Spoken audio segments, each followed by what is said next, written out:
설교 제목입니다.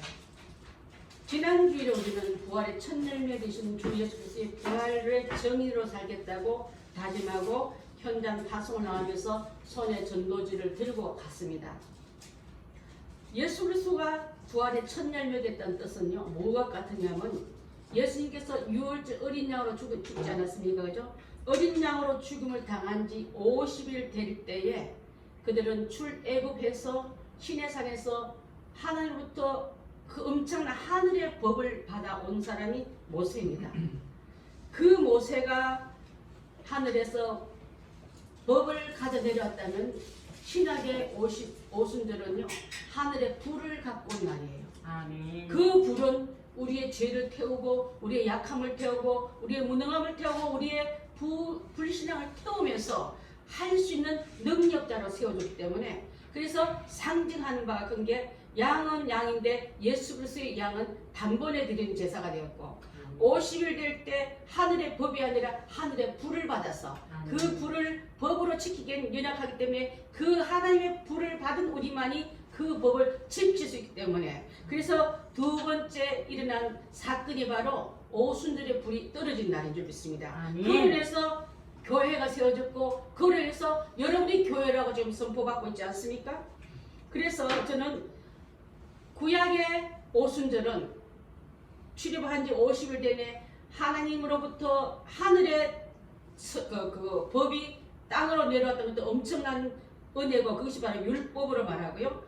이 땅의 오순절은 성령이 땅으로 내려온 날이기 때문에 누구든지 성령을 사모한 자에게는 성령으로 권능을 받고, 권능 받은 자만이 예수 그리스도의 제자가 되어서 예수 그리스도의 사도가 되어서 나가서 날 때 도망자, 예수님을 부인하고 비겁한 자가 아니라, 연약한 자가 아니라 12명이 다 가서 순교를 당해도 부활의 목격자들은요, 죽어도 살겠고를 믿은 순간부터 세상에 겁나는 것이 없던 증언자들이 다 되었습니다.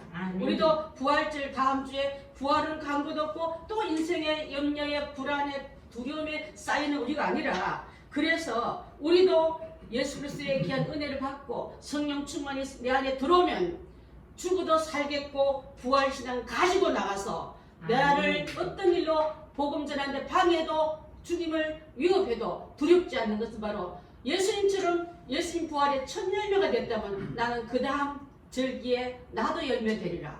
1년에 3번 농사하지 않습니까? 그죠? 이스라엘 그 농경기 법은요, 1차 열매를 예수님 받았다면 2차는 오순절로 77절로 나아가서 보리 맥추 이룰 때, 그래서 그때 나오는 게 바로 여러분 잘 아는 보아스 덜력에 이 불쌍한 룩 같은 여자들이 귀고 기부인으로 들어가고 빈민한 추방자의 딸이 아니고 이민자의 딸이 아니라 그 덜력의 주인이 되고 이 세상의 주역으로 쓰임받는 것을 알려주는 귀한 메시지가 남겨있기 때문에 우리 성도들은 오순절 충만한 속에 다 들어가셔서 이 땅에 미비한 눈치 보는 과부 가난뱅이 언제나 신분이 위협당하는 그자가 아니라 강력한 그리스도의 신부로서 그 역할 잘 감당하는 우리가 될 줄 믿습니다. 아멘. 그 구약은 설계도라면요, 신약은 현실과 미래예요. 여러분, 설계도 놓고 나 집 하나 지었다 사람내가 실제로 설계가 집이 되어주고 그 집안에 들어가 사는 것처럼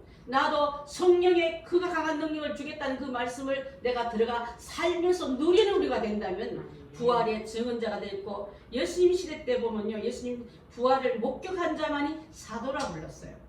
사도는 보내심을 받은 자는 뜻의 한문 글자가 있고, 원래 누구든지 그리스도 이름을 부르면 구원을 받으려 했고, 예수님 부르는 사람들은 제자지만, 그래서 오늘날 여러분 다 불림을 받았지만 여러분을 훈련 잘 시켜서 보낼 때는요, 성령 충만하고 말씀 충만하고 부활의 증거를 확실한 사람을 보냈더라 이 말이에요. 그래서 우리도 그 불이 안에 들어가야 될 줄 믿습니다. 마가복음의 저자는 마가 요한입니다. 마가는 예수님의 직계 제자는 아니지만 베드로의 제자로서 베드로가 그를 아들이라고 불렀습니다. 베드로전서 5장 13절 한번 볼까요? 시작. 택하심을 받으려면 하면 너희 있는 교회가 너희에게 만나고 내 아들 마가도 그리하느니라. 베드로전서가 베드로가 자기의 그 아들을 마가로 칭할 만큼 아끼고 더 뒤에서 수행하면서 베드로의 눈길같이 10년같이 이 기록을 썼던 마가 요한이기 때문에 마가 요한은 어떤 사람인지 여러분 잘 알지 않습니까? 마가의 다락방에서 부잣집 기공자로서 그 집에 예수님도 오시고 제자들도 오고 또 500명이 모여서 기도하는 그 무리집에 있는 그 집 아들이라고요. 엄마, 우리 집에 왜 이렇게 사람들이 많이 와? 이 사람들은 하늘나라를 위해서 준비된 사람들이야. 그 중에 어떤 날은 예수님이 모였다가 안 모였다가 제자들이 모였다 안 모였다가 또 어떤 때는 왕창 군중이 모여서 기도했다가 흩어지는 이 모습 뒤에서 장소를 제공하고 그들이 먹을 수 있는 음식을 준비하고 또 유월절 음식을 준비했던 이 어머니의 아들, 그 아들이 나중에 베드로가 자주 듣다 보니까 이 아이를 나의 수행비서로 쓰면 좋겠다고 같이 다니다가 나중에 여러분 잘 아는 바울의 선교지까지 따라가는데 약한 거예요. 가난하다는 불편하지만 가난한 아내는요 강인함을 배울 수 있고 젊었을 때 고생은 무엇으로 하라고 했어요? 사스라고 하라 했어요. 그만큼 훈련 많이 받고 저는요 신학생들한테 이런 말을 한 적이 있어요. 한 사람 한 사람 보니까 다 열악한 거예요. 공부를 할 수 없는 환경에 있는 사람이 공부를 할 수 있는 환경에 있는 사람이 아무도 없는 거예요. 그래서 그분들에게 지금 훈련 많이 받아놓으면 현장하면 덜 힘들다. 그렇지만 지금 너무 실크 요드만 걷는 사람한테는 나중에 가시밭길도 기다릴 수 있고 모래밭 잘 밟을 수 있지만은 지금 이미 훈련 많이 받은 사람들은 현장 나가면 얼마나 그 훈련의 단계가 다 끝났기 때문에 괜찮습니다고 제가 그분들 한 명 한 명이 이제 과제를 공부하고 나면 보고서를 쓰거든요. 그때마다 격려해주고 합니다만 그렇습니다. 이 마가 요한은 어떤 그 일로 그랬냐면 마가는 바울과 바나바가 1차 전도회 때 합류가 돼서 따라갑니다. 여행이면 새로운 것도 배우겠구나. 새로운 문화, 새로운 음식도 배우겠구나.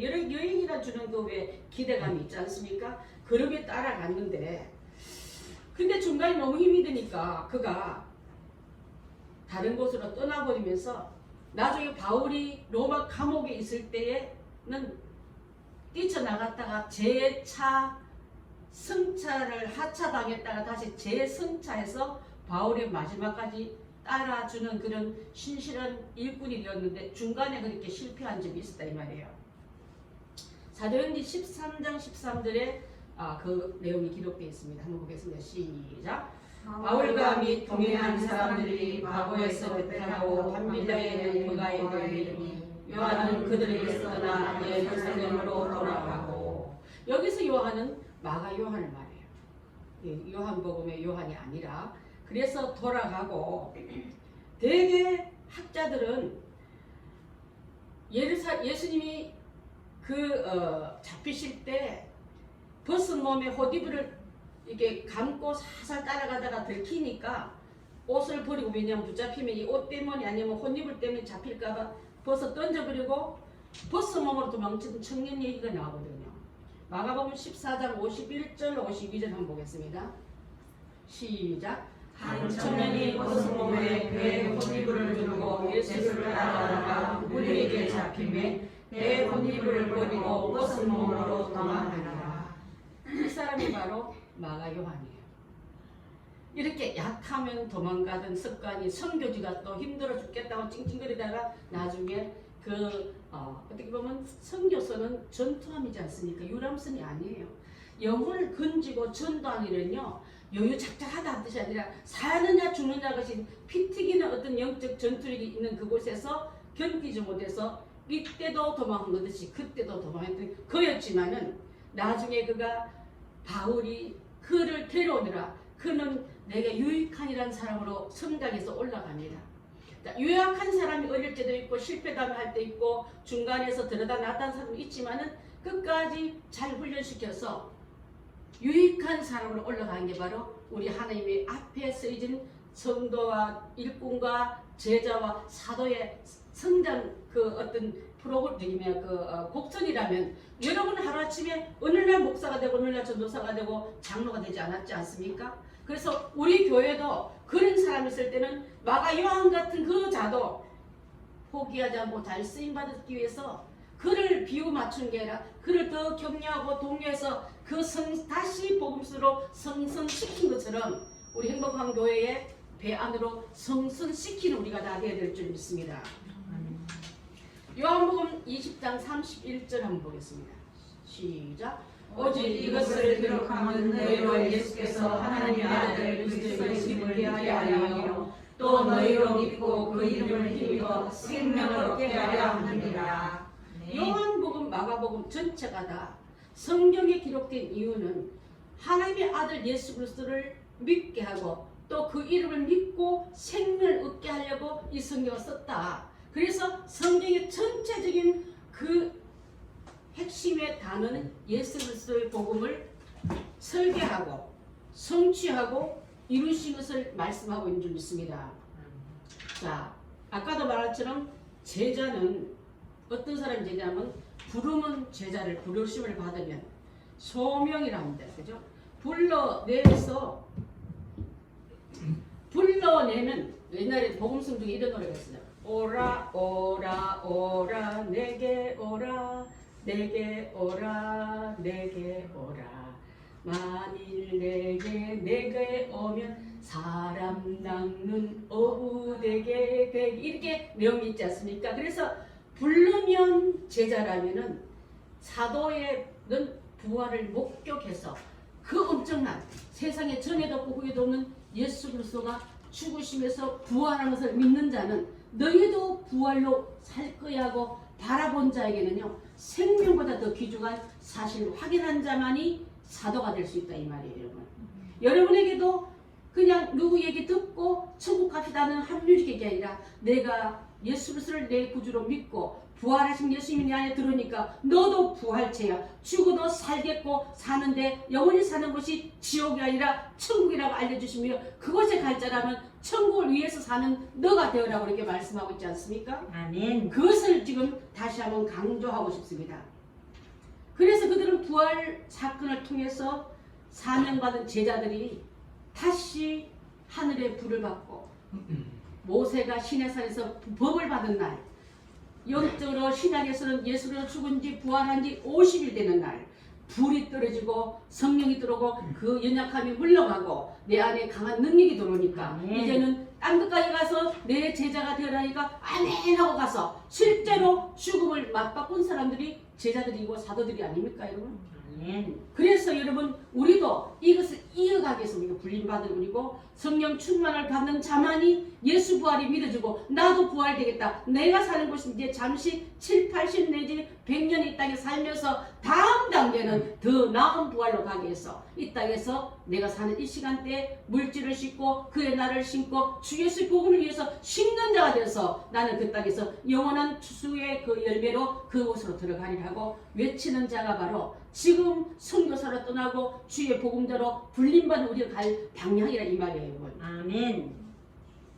그래서 성령의 강한 부으심을 받은 자 이부터는요 걸핏하면 도망한 도망자 그는 나는 알지도 못해요. 그래서 예수님의 제자가 베드로가 수근수근하며 변명한 변명자가 아니고 또 진짜 부활했나요? 봐야 믿지 않은 도마 같은 의심자가 아닌 예수님의 12제자 다 순교당해서 부활신앙의 들어가니까 그들의 모습을 본 초대교회 교인들이 사자불 앞에도 뜨거운 화형 앞에도 돌을 맞는 찌김을 받고 어떤 사람은 톱을 펴는 일을 당해도 껍질을 벗겨도 나는 죽어도 살겠고 예수님이 그렇게 했으니까 나는 이 다음의 세상에 사는 삶 그 부활에 나는 주가 계신 그 땅으로 나는 가기 때문에 겁나지 않으신다고 배교자가 없어지고 성령 충만한 그 발걸음이 끊임없이 갔다 이 말이 좀 있습니다. 아멘.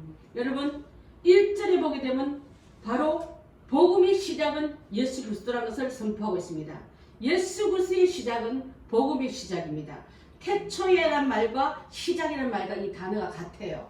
태초에 말씀이 계시니라. 태초에 하나님이 세상을 창조하니라 같이 이 태초란 말은 시작이라는 의미는 예수님이 이렇게 하시기 위해서 오셨다. 그리고 행하셨다. 그리고 죽으셨다. 그리고 부활하셨다. 그리고 성천하셨다. 그것이 다시 오실 것이다고 그 예수님이 한 일로 마무리할 것을 믿는 자에게는 우리에게도 이 엄청난 부활의 성령이 내 안에 들어 움직임으로 현실 때문에 울고 찡그리는 우리가 아니라 더 나은 부활로 나아가기 위해서 모든 것을 그 안에 집중시키게 될 줄 믿습니다. 복음이란 말은 다른 말로는 기쁜 소식, 영어로는 굿뉴스. 예수님이 오셨다, 하셨다, 이루셨다, 부활하셨다, 승천하셨다, 다시 오시게, 이 내용은 바로 기쁜 소식이고 좋은 소식인 것을 알려주기 때문에, 그래서 이사야 52장 7절을 한번 보겠습니다.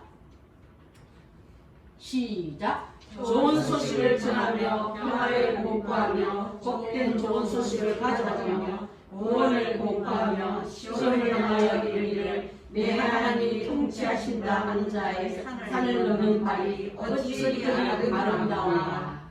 여기에 좋은 소식이라는 말을 두 번이나 넣었어요.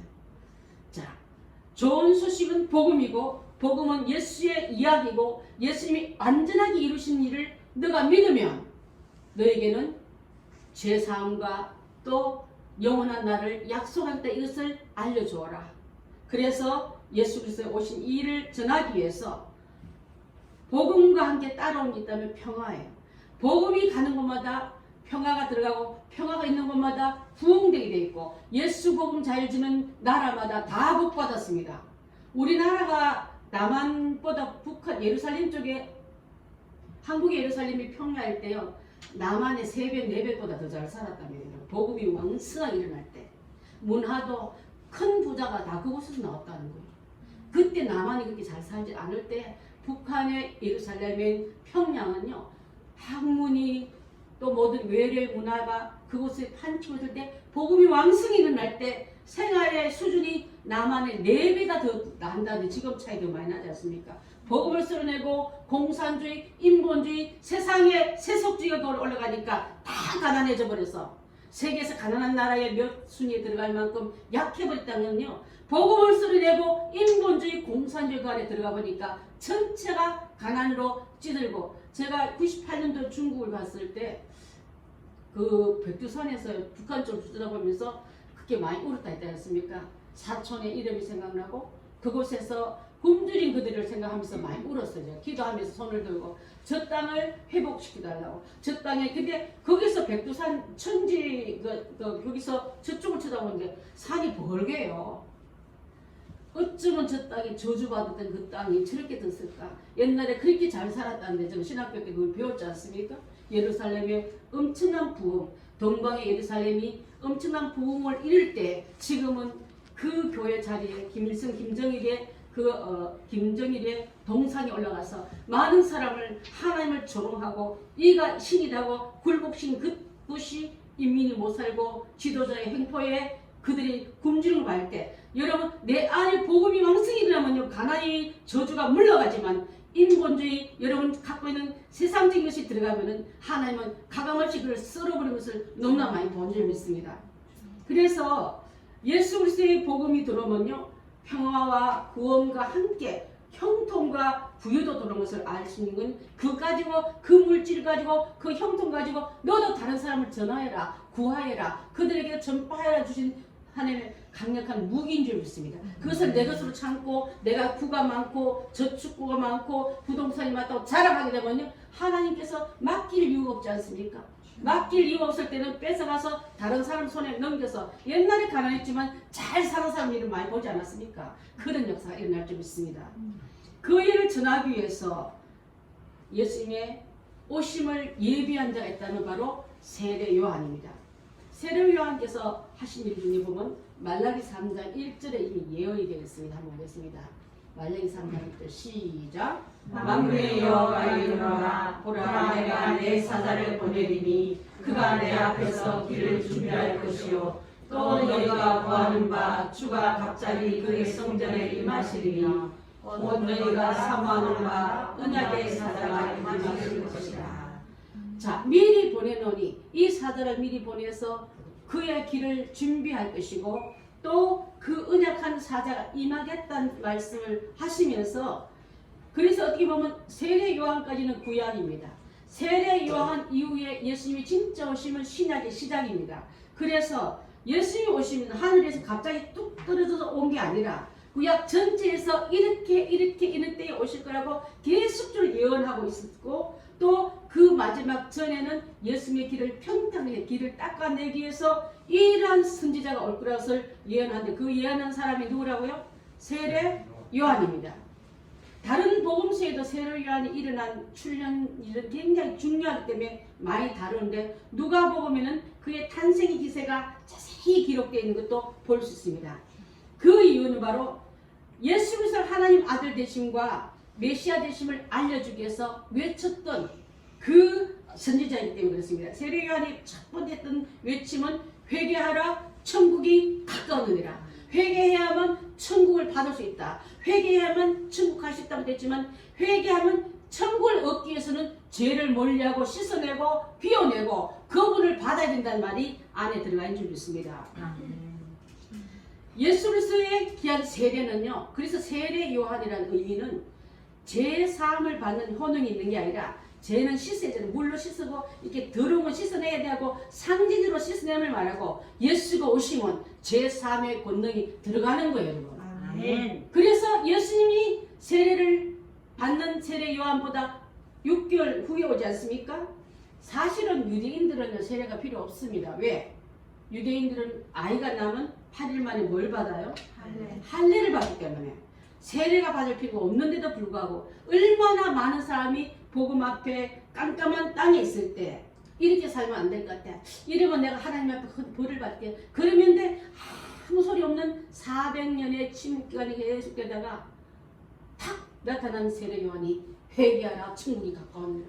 너희가 얼마나 하나님의 진노 앞에 그냥 있겠냐고 막 쏟아내니까 눈이 열리고 귀가 열리니까 유대인들이 세례받을 필요 없는 고관들 지도자까지 다 몰려가지고 요단강이 미어 터질 만큼 세례의 칠성의 회개의 각성운동가 일어났다 이 말이에요, 여러분. 회개의 각성운동이 일어나야 성령 받을 수 있고 예수님의 복을 받을 수 있지. 아무 일도 일어나지 않은 한때 여러분 더럽고 추한 곳에 예수님 앉으십시오 하면 앉히겠습니까? 거룩한 그분이 회개가 먼저고 성령의 귀한 은혜가 그 다음인 줄 믿습니다.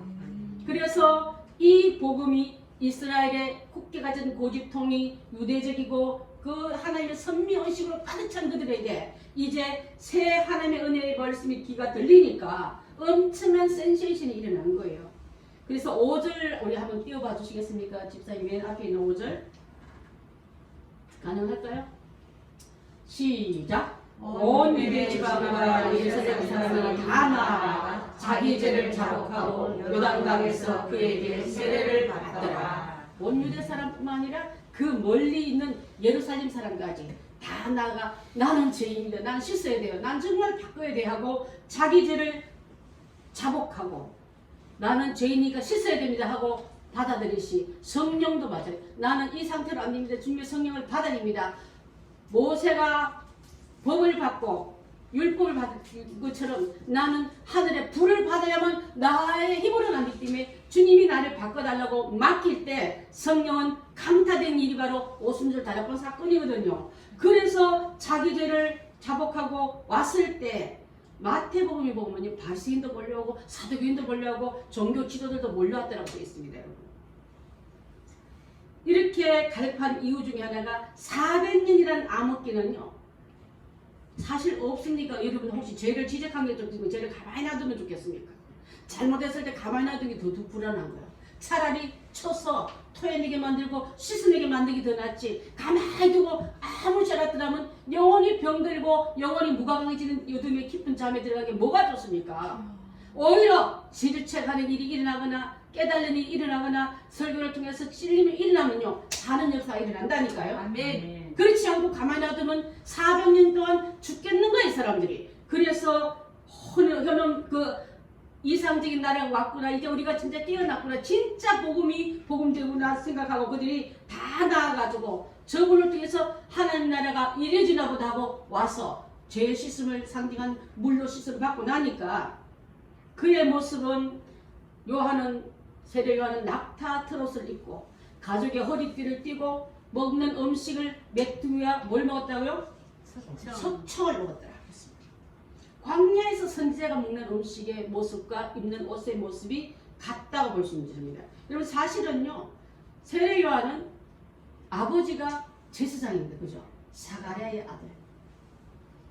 그렇다면 제사장들은 그 당시 때 굉장한 그 높은 계층의 부유계층에 있다면 옷도 좋은 옷 입고 음식도 좋은 거 먹고 집도 좋은 집에 살았던 이유 중에 하나가 제사장들이 제사를 드릴 때 드려진 그 모든 일 수행하기 위해서 또 수행된 모든 복이나 의복이나 다 공급받았기 때문에 잘 사는 그런 의식주가 완벽히 갖춘 이였지만은 하나님 앞에 불임받는 세례요한의 모습은 의복도 먹는 음식도 거주하는 거처도 그런 집이 아닌 거예요, 여러분.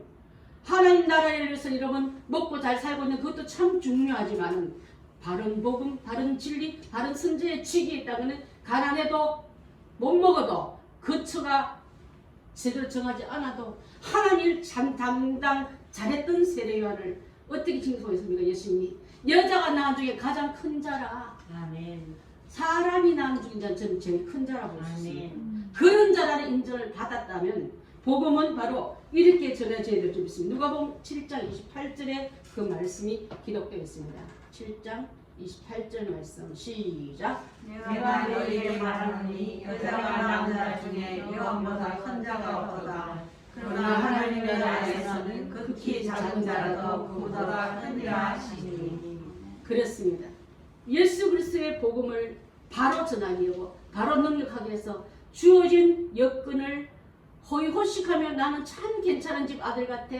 우리 아버지가 제사장에서 난 이렇게 먹는 음식도 입는 의복도 거주한 집도 이렇게 평안하고 이 땅에 주는 복록으로 눈을 감은 자가 아니라 그는 나중에 이 복음을 잘 전하는 그 은혜를 위해서 하나님께 감사하며 저는 지금도 지도자들이 이런 지도자가 되어야 된다 믿습니다. 아멘.